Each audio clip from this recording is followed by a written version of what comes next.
Ministria e Brendshme dhe Policia e Shtetit kanë marrë vendim ekstrem që të ndalojnë qarkullimin në rrugë të monopatinave elektrike për shkak të shtimit të aksidenteve. Ka qenë pikërisht Koçiu dhe Proda, të cilët njoftuan këtë mas ndalimi, duke filluar nga 13 tetori. Ministria Koçiu theksoi se arsyeja e ndalimit është për shkak se cënojnë sigurinë publike dhe se do të jetë ndalim i përkohshëm deri në hartimin e një plani të qartë. I kam kërkuar policisë së shtetit të pezullohet përkohësisht lëvizja e monopatinave elektrike. Të gjitha ata që e shohin monopatinën elektrike si një mënyrë biznesi për dhënien me qira, ta kenë të qartë të mos investojnë. Lejimi pas përfundimit të këtij procesi do të jetë i vlefshëm për përdorim vetjak.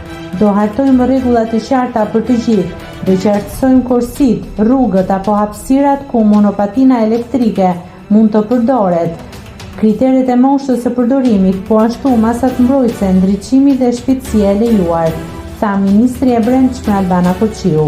Kreu i policisë Ilir Proda bëri të ditur se nga e hëna policia do të përfshihet në një operacion për ndalimin e qarkullimit të këtyre mjeteve dhe kërkoi mirëkuptimin e qytetarëve. Nëse klikoni mbi butonin subscribe, do t'ju shfaqen të gjitha publikimet tona. Ju ftoj t'i bëni subscribe kanalit, të pëlqeni videot dhe të lini komentin tuaj.